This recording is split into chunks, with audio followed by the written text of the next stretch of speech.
Hidden treasures programme number 9. ಪ್ರಿಯ ವೀಕ್ಷಕರೇ, ದೇವರ ವಾಕ್ಯದಿಂದ ಎಫೆಸದವರಿಗೆ ಬರೆದ ಪತ್ರವನ್ನು ಅಧ್ಯಯನವನ್ನು ಪ್ರಾರಂಭ ಮಾಡಿದ್ದೇವೆ. ನಾವು ಈ ದಿವಸದಲ್ಲಿ ಇದನ್ನು ಮುಂದುವರಿಸುವಾಗ ದೇವರ ಪರಿಶುದ್ಧಾತ್ಮನ ಸಹಾಯವನ್ನು ನಾವು ಕೇಳಿಕೊಳ್ಳೋಣ. ನಮ್ಮನ್ನು ಬಹಳವಾಗಿ ಪ್ರೀತಿ ಮಾಡಿದ ಪರಲೋಕದ ನಮ್ಮ ತಂದೆಯಾದ ದೇವರೇ, ನೀ ನಮಗೆ ಕೊಟ್ಟಂಥ ನಿನ್ನ ಜೀವವುಳ್ಳ ವಾಕ್ಯಕ್ಕಾಗಿ ಸ್ತೋತ್ರ. ನಿನ್ನ ವಾಕ್ಯದ ಸತ್ಯದಲ್ಲಿ ನಾವು ನೆಲೆಗೊಂಡು ನಿನಗಾಗಿ ಜೀವಿಸುವಂತೆ ನೀನು ಕೃಪೆ ತೋರಿಸು. ನಮ್ಮ ಅವಶ್ಯಕತೆಗಳನ್ನು ಬಲ್ಲಂತ ನೀನು ನಮಗೆ ಬೇಕಾದ ಸಕಲ ಸಹಾಯವನ್ನು ಕೊಡು. ದೇವರ ವಾಕ್ಯವನ್ನು ಕಲೀಲಿಕ್ಕೆ ನಮಗೆ ಸಹಾಯ ಮಾಡು. ಯೇಸು ಕ್ರಿಸ್ತನ ಅಮೂಲ್ಯವಾದ ನಾಮದಲ್ಲಿ ನಮ್ಮ ಪ್ರಾರ್ಥನೆಯನ್ನು ಕೇಳಿದ್ದಕ್ಕಾಗಿ ನಿನಗೆ ಸ್ತೋತ್ರ. ಆಮೇನ್. ನಾವು ಕಳೆದಂಥ 2 ವಾರಗಳಲ್ಲಿ ಭಕ್ತನಾದಂಥ ಪೌಲನು ಎಫೆಸದವರಿಗೆ ಬರೆದ ಪತ್ರವನ್ನು ಪ್ರಾರಂಭ ಮಾಡುವಾಗ ಒಬ್ಬ ಅಪೊಸ್ತಲನಲ್ಲಿರತಕ್ಕಂಥ 2 ಲಕ್ಷಣಗಳನ್ನು ನೋಡಿದೆವು. ಎರಡನೇದಾಗಿ ಒಬ್ಬ ಕ್ರೈಸ್ತ ವಿಶ್ವಾಸಿಯಲ್ಲಿರತಕ್ಕಂಥ 2 ಲಕ್ಷಣಗಳನ್ನು ನೋಡಿದೆವು. ಇವತ್ತಿನ ದಿವಸ 3ನೇದಾಗಿ 1ನೇ ಅಧ್ಯಾಯ 2ನೇ ವಚನ ಅಲ್ಲಿ 3ನೇದಾದಂಥ ಸತ್ಯಾಂಶವನ್ನು ನಾವು ನೋಡ್ತೇವೆ. ಪೌಲನೇನು ಹೇಳ್ತಾ ಇದ್ದಾನೆ ನೋಡ್ರಿ, ಆ ವಚನವನ್ನು ನಾವು ಓದೋಣ. ದೇವರ ಚಿತ್ತಾನುಸಾರವಾಗಿ ಕ್ರಿಸ್ತ ಯೇಸುವಿನ ಅಪೊಸ್ತಲನಾದ ಪೌಲನು ಎಫೆಸದಲ್ಲಿರುವ ದೇವ ಜನರಿಗೂ ಕ್ರಿಸ್ತ ಯೇಸುವಿನಲ್ಲಿ ನಂಬಿಕೆ ಇಟ್ಟವರಿಗೋಸ್ಕರವೂ ಬರೆಯುವುದೇನೆಂದರೆ, ನಮ್ಮ ತಂದೆಯಾದ ದೇವರಿಂದಲೂ ಕರ್ತನಾದ ಯೇಸು ಕ್ರಿಸ್ತನಿಂದಲೂ ನಿಮಗೆ ಕೃಪೆಯು ಶಾಂತಿಯು ಆಗಲಿ ಎಂಬುದಾಗಿ. ನಿಮಗೆ ಕೃಪೆಯು ಶಾಂತಿಯು ಆಗಲಿ. Grace to you and peace. Grace to you and peace. Here is talking about the dual blessings of believers. ಒಬ್ಬ ಕ್ರೈಸ್ತ ವಿಶ್ವಾಸಿಗೆ ಇರತಕ್ಕಂಥ 2 ಪ್ರಾಮುಖ್ಯವಾದ ಆಶೀರ್ವಾದಗಳನ್ನು ಆತನಲ್ಲಿ ಹೇಳ್ತಾ ಇದ್ದಾನೆ. ನೋಡ್ರಿ, ಆತನು ಬರೆದಂಥ ಆ ಒಂದು ಪ್ರಮುಖ ಮಾತುಗಳು, ಕರ್ತನಾದ ಯೇಸು ಕ್ರಿಸ್ತನಿಂದ ನಿಮಗೆ ಕೃಪೆ ಶಾಂತಿ ಆಗಲಿ. Now this was a common greeting among Christians in the early church. ಆದಿ ಕ್ರೈಸ್ತ ಸಭೆಯಲ್ಲಿ ಕ್ರೈಸ್ತರು ಒಬ್ಬರನ್ನೊಬ್ಬರು ವಂದಿಸುವಾಗ ಈ ರೀತಿಯಾಗಿ ಅವರು ವಂದಿಸ್ತಿದ್ರಂತೆ.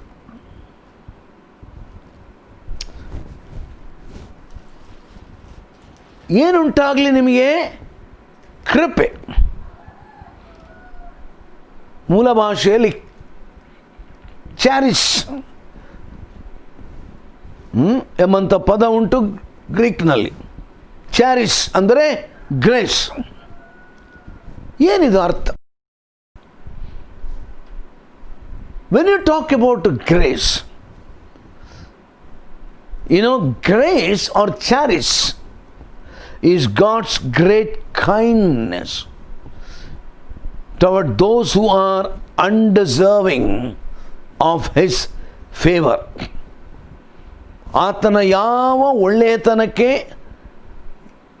ಅಯೋಗ್ಯರಾಗಿರತಕ್ಕಂಥ ನಮಗೆ ದೇವರು ಕೊಡತಕ್ಕಂಥ ಆ ವಿಶೇಷವಾದ ಕರುಣೆಯಾಗಿದೆ.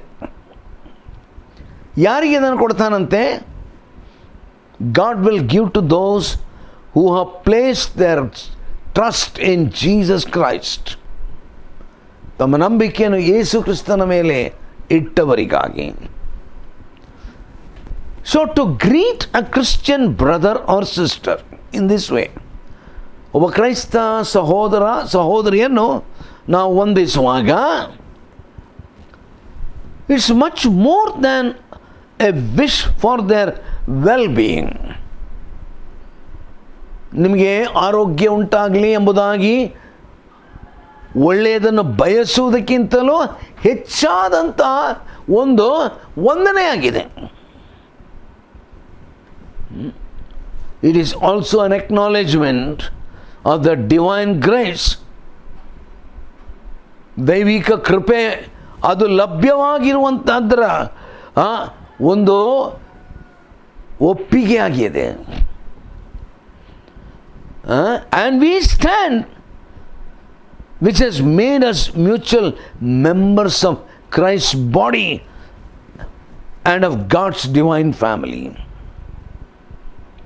ಯೇಸು ಕ್ರಿಸ್ತನ ಶರೀರ ಮತ್ತು ಆತನ ಕುಟುಂಬದಲ್ಲಿ ನಮ್ಮನ್ನು ಆ ಕೃಪೆಯ ಮೂಲಕವಾಗಿ ಸದಸ್ಯರನ್ನಾಗಿ ಮಾಡಿದ್ದಾನೆ. ಹಾಗಾದರೆ ಗ್ರೇಸ್, ಕೃಪೆ ಎಂಬುದಾಗಿ ಹೇಳುವಾಗ ಅರ್ಥ ಏನು?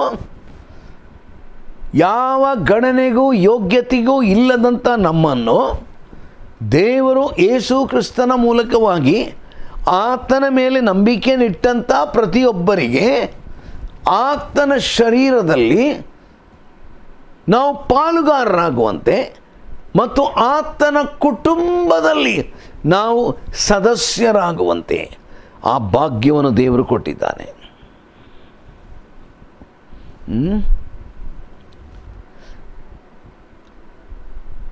ಎಂಥ ಒಂದು ಶ್ರೇಷ್ಠವಾದಂಥ ಭಾಗ್ಯ ಅಲ್ಲವ ಪ್ರಿಯರೇ? ಒಂದು ತಿಳ್ಕೊಳ್ಬೇಕು ನಾವು, ಸಭೆ ಎಂಬುದಾಗಿ ಹೇಳುವಾಗ ಏನದು ಸಭೆ ಅಂದರೆ? ನಮಗೆ ಅನೇಕ ಸಾರಿ ತಪ್ಪು ಕಲ್ಪನೆಗಳುಂಟು. Church, what do you mean by church? ನಾವು ಯಾವುದೋ ಒಂದು ಕಟ್ಟಡವನ್ನು ನೋಡಿ ಅದು ನೋಡಿ ಆ ಚರ್ಚು, ಇದು ಈ ಚರ್ಚು, ಅದು ಅವರ ಚರ್ಚು, ಇದು ಇವರ ಚರ್ಚ್ ಅಂತ ಹೇಳೋದುಂಟು. ಅದು ಸರಿಯಾದಂಥ ಪದ ಪ್ರಯೋಗ ಅಲ್ಲ. What is church? Church is not a building. ನಾವು ಕೆಲವು ಸಾರಿ ಯಾವುದೋ ಒಂದು ಕಟ್ಟಡವನ್ನು ನೋಡಿ ಅದು ಚರ್ಚು, ಇದು ಚರ್ಚು, ಮತ್ತೊಂದು ಚರ್ಚು ಅಂತ ಹೇಳ್ತೀವಿ. But from the biblical perspective, ದೇವರ ವಾಕ್ಯಾನುಸಾರವಾಗಿ ಒಂದು ಸಭೆ, church is not a building. Number one, it is the body of Christ. Number two, it's the family of God's children. ಯೇಸು ಕ್ರಿಸ್ತನ ಶರೀರ. ಎರಡನೇದಾಗಿ ದೇವರ ಮಕ್ಕಳ ಅನ್ಯೋನ್ಯತೆ. ನೋಡ್ರಿ, ಎಷ್ಟು ತಪ್ಪು ಕಲ್ಪನೆ ನಮ್ಮಲ್ಲಿ ಅನೇಕರಿಗೆ ಉಂಟು. ಇದು ನಮಗೆ ಮಾತ್ರ ಅಲ್ಲ, ಈ ಲೋಕದಲ್ಲಿರುವಂಥ ಅನೇಕರು ನಮ್ಮಿಂದ ತಪ್ಪು ಆದದ್ದನ್ನೇ ತಿಳ್ಕೊಂಡಿದ್ದಾರೆ.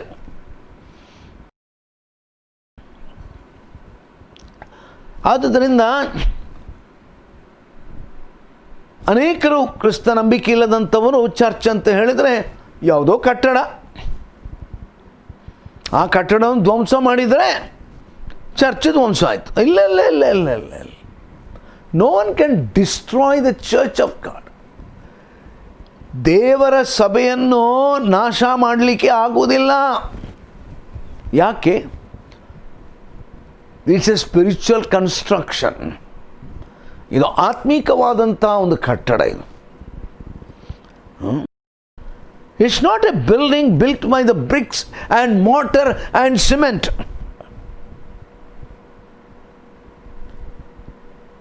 ಸಭೆ ಎಂಬುದಾಗಿ ಹೇಳಿದರೆ ಕಲ್ಲು, ಮಣ್ಣು, ಸುಣ್ಣ, ಸಿಮೆಂಟು ಇವುಗಳಿಂದ ಕಟ್ಟಲ್ಪಟ್ಟಂಥ ಒಂದು ಕಟ್ಟಡ ಅಲ್ಲ. ಅದು ದೇವರ ಮಕ್ಕಳ ಅನ್ಯೋನ್ಯತೆ. ನಾವು ದೇವರ ಮಕ್ಕಳ ಅನ್ಯೋನ್ಯತೆಯಾಗಿ ಯಾವುದೇ ಒಂದು ಸ್ಥಳದಲ್ಲಿ ಸೇರಿ ಬರುವಾಗ ಆ ಕೂಡಿ ಬರುವಿಕೆಯನ್ನು ಸಭೆ ಅಥವಾ ಚರ್ಚ್ ಎಂಬುದಾಗಿ ನಾವು ಕರೀತೇವೆ. ನೋಡ್ರಿ, ಆದಿ ಕ್ರೈಸ್ತ ಸಭೆಯ ಪ್ರಾರಂಭದಲ್ಲಿ ಅವರಿಗೆ ಯಾವ ರೀತಿಯಾದಂಥ ಒಂದು ಬಿಲ್ಡಿಂಗ್ಗಳು, ಕೆಥಿಡ್ರಲ್ಗಳು ಏನೂ ಇರಲಿಲ್ಲ. ಆದ್ದರಿಂದ ಬೈಬಲಲ್ಲಿ ಎಲ್ಲಿಯೂ ಕೂಡ ನೀನೊಂದು ದೊಡ್ಡ ಕೆಥಿಡ್ರಲ್, ದೊಡ್ಡ ಬಿಲ್ಡಿಂಗ್ ಕಟ್ಟಿದರೆ ಅದು ಚರ್ಚ್ ಅಂತಲ್ಲಿ ಎಲ್ಲಿಯೂ ಕೂಡ ವಿವರಣೆ ಕೊಟ್ಟಿಲ್ಲ ನಮಗೆ. ಇದು ತಪ್ಪಾದಂಥ ಆಲೋಚನೆ. ಇದು church is not a human building. Church is the body of Christ. ಯೇಸು ಕ್ರಿಸ್ತನ ಶರೀರ. ಈ ಯೇಸು ಕ್ರಿಸ್ತನ ಶರೀರ ಆಗಬೇಕಾದ್ರೆ ಹೇಗೆ ಅದು? ಯಾರ್ಯಾರು ತಮ್ಮ ಪಾಪಗಳಿಗಾಗಿ ಮಾನಸಾಂತರಪಟ್ಟು ಯೇಸು ಕ್ರಿಸ್ತನನ್ನು ತಮ್ಮ ರಕ್ಷಕನನ್ನಾಗಿ ಅಂಗೀಕಾರ ಮಾಡಿದ್ದಾರೋ ಅವರು ಆ ಸಭೆಯ ಅಂಗ. ನೋಡ್ರಿ, ಇವಾಗ ಪೌಲನು ಅವರಿಗೆ ವಂದನೆ ತಿಳಿಸುವಾಗ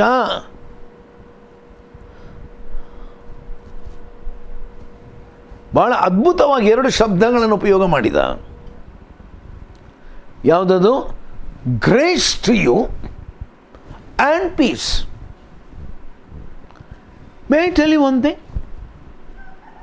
grace is the fountain of which peace is the stream. ಕೃಪೆ ಎಂಬುದಾಗಿ ಹೇಳುವಾಗ ಅದೊಂದು ನೀರು ಹರಿಯುವಂಥ ಒಂದು fountain.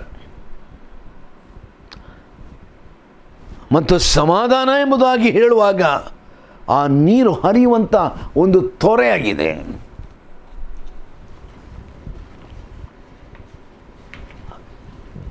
So we have grace from God and we have peace with God. ದೇವರ ಆ ಒಂದು ಕೃಪೆ ನಮಗೆ ಸಿಕ್ಕಿದೆ ಮತ್ತು ದೇವರೊಂದಿಗೆ ನಾವು ಸಮಾಧಾನವಾಗಿದ್ದೇವೆ. Grace from god. ಕೃಪೆ ಎಲ್ಲಿಂದ ಬಂತು? ನನ್ನ ಕೆಲಸದಿಂದ ಅಲ್ಲ, ನನ್ನ ಒಳ್ಳೆತನದಿಂದ ಅಲ್ಲ, ನನ್ನ ಧರ್ಮಕಾರ್ಯದಿಂದ ಅಲ್ಲ. Grace comes from God. And the resultant factor of that grace, the outcome of that grace, is the stream of the peace with God. Not only the peace with God, it is also the peace of God. ನನ್ನ ಪ್ರಿಯರೇ, ಒಂದು ಮಾತು ನಾವು ತಿಳ್ಕೊಳ್ಬೇಕು. ಈ ಲೋಕದಲ್ಲಿ ಅನೇಕರು ತಿಳ್ಕೊಂಡಿರುವಂಥ ಒಂದು ಸತ್ಯ, ನನಗೇನಿಲ್ಲ, ಸಮಾಧಾನ ಇಲ್ಲ. ಸ್ವಲ್ಪ ಲೋಕವನ್ನು ಆಲೋಚನೆ ಮಾಡಿರಿ.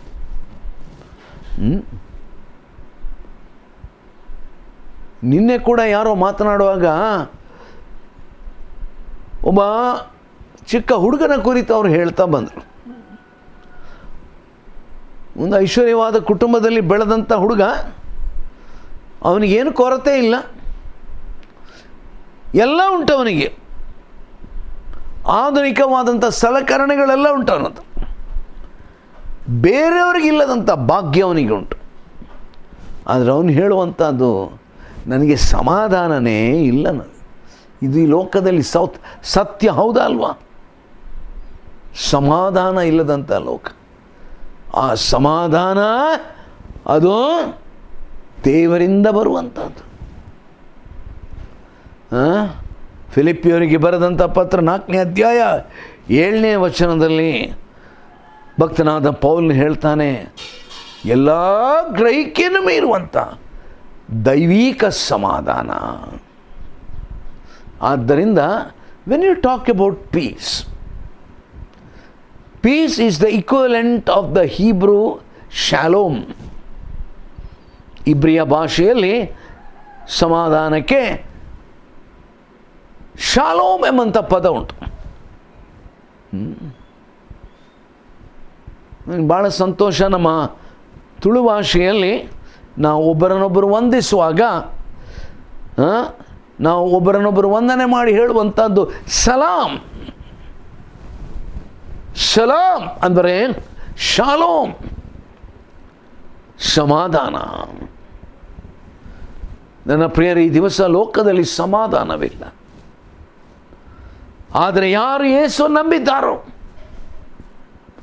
ಅವರಿಗೆ ಆಸ್ತಿ ಇರಲಿ ಇಲ್ಲದಿರಲಿ, ಅವರಿಗೆ ಯಾವುದು ಕೂಡ ಇರಲಿ ಇಲ್ಲದಿರಲಿ, ಆದರೆ ದೈವಿಕವಾದ ಸಮಾಧಾನ ಅವರನ್ನು ತುಂಬಿರ್ತದೆ. ಈ ದಿವಸ ಒಂದು ಪ್ರಶ್ನೆ ನಾನು ಕೇಳ್ತೇನೆ ಪ್ರಿಯರೇ, ಈ ಸಂದೇಶವನ್ನು ಕೇಳುವಂಥವರು ಯಥಾರ್ಥವಾಗಿ ನೀವು ಹೇಳ್ಬೋದಾ? ಹೌದು, ನಾನು ದೇವರ ಕೃಪೆಗೆ ಪಾತ್ರನು, ದೈವಿಕ ಸಮಾಧಾನ ನನಗೆ ಉಂಟು. ದೈವಿಕ ಸಮಾಧಾನ. ಓ ನನ್ನ ಪ್ರಿಯರೇ, ಇದು ನಮಗೆ ದೇವರಲ್ಲಿರತಕ್ಕಂಥ ಪರಿಪೂರ್ಣತೆ. This is the spiritual prosperity. ಅನೇಕ ಸಾರಿ ಈ ಲೋಕದಲ್ಲಿ ಜನರು ಹಿಂಬಾಲಿಸ್ತಾರೆ ಪ್ರಾಸ್ಪರಸ್ ಗಾಸ್ಪಲ್. ಅವರ ತಲೆಯೊಳಗೆ ಪ್ರಾಸ್ಪೆರಿಟಿ ಎಂಬುದಾಗಿ ಹೇಳಿದರೆ ತುಂಬ ದುಡ್ಡಿರಬೇಕು, ಐಶ್ವರ್ಯವಂತರಾಗಬೇಕು, ಲೋಕದ ಆಸ್ತಿ ಪಾಸ್ತಿಯಲ್ಲಿ ತುಂಬ ತುಂಬಿಕೊಳ್ಬೇಕು. But the Bible talks about the spiritual prosperity. ಅಂದರೆ we need to be complete in Christ. ಅದನ್ನು ಪೌಲನಲ್ಲಿ ಹೇಳ್ತಾ ಇದ್ದಾನೆ. ಕೊನೆಯದಾಗಿ ಅದೇ 2ನೇ ವಚನದಲ್ಲಿ ಆತನು ಹೇಳಿದಂಥ ಮಾತನ್ನು ಗಮನಿಸಿರಿ. ನಮ್ಮ ತಂದೆಯಾದ ದೇವರಿಂದಲೂ ಕರ್ತನಾದ ಯೇಸು ಕ್ರಿಸ್ತನಿಂದಲೂ, ನಮ್ಮ ತಂದೆಯಾದ ದೇವರಿಂದಲೂ ಕರ್ತನಾದ ಯೇಸು ಕ್ರಿಸ್ತನಿಂದಲೂ. From God our Father and the Lord Jesus Christ. From God our Father. ನೋಡ್ರಿ, ಇವಾಗ ನಮ್ಮ ಸಂದೇಶದ ಕೊನೆ ಭಾಗಕ್ಕೆ ಬರ್ತಾ ಇದ್ದೇವೆ. Paul is talking about the dual source of blessing. ಭಕ್ತನಾದಂಥ ಪೌಲನು ಆಶೀರ್ವಾದದ 2 ಪ್ರಮುಖವಾದಂಥ ಮೂಲಗಳನ್ನು ಹೇಳ್ತಾ ಇದ್ದಾನೆ. ಯಾವುದು? What is that prosperity?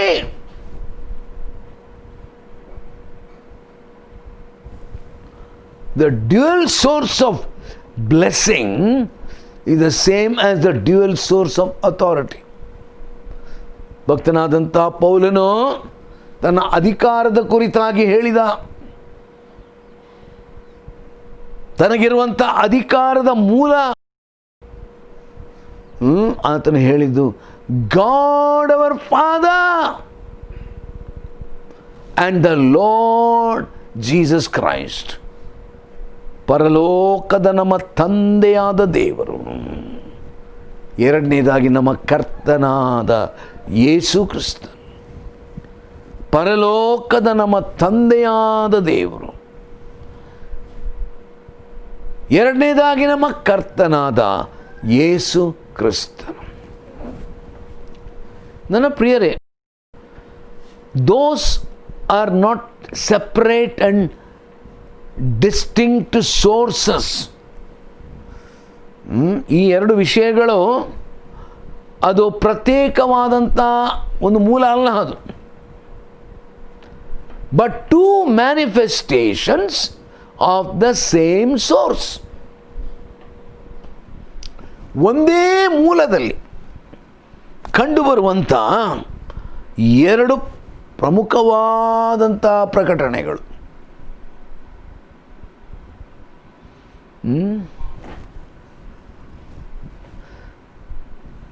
ನನ್ನ ಪ್ರಿಯರೇ, ಏನದು?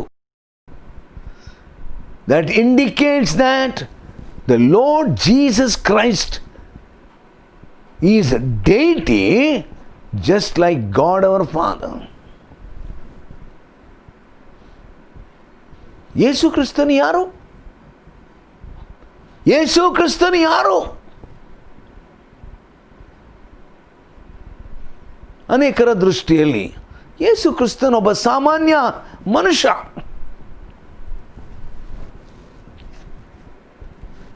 ಇನ್ನು ಕೆಲವರ ದೃಷ್ಟಿಯಲ್ಲಿ ಯೇಸು ಕ್ರಿಸ್ತನೊಬ್ಬ ಪ್ರವಾದಿ. ಇನ್ನು ಕೆಲವರ ದೃಷ್ಟಿಯಲ್ಲಿ ಯೇಸು ಕ್ರಿಸ್ತನು ಒಳ್ಳೆ ಬೋಧಕ. ಇನ್ನು ಕೆಲವರ ದೃಷ್ಟಿಯಲ್ಲಿ ಯೇಸು ಕ್ರಿಸ್ತನು ಅದ್ಭುತಗಳನ್ನೆಲ್ಲ ಮಾಡಿದ್ದ, ಪಾಪ ಸತ್ತೋಗ್ಬಿಟ್ಟ. ನೋಡಿ ಎಷ್ಟು ತಪ್ಪು ಕಲ್ಪನೆಗಳು.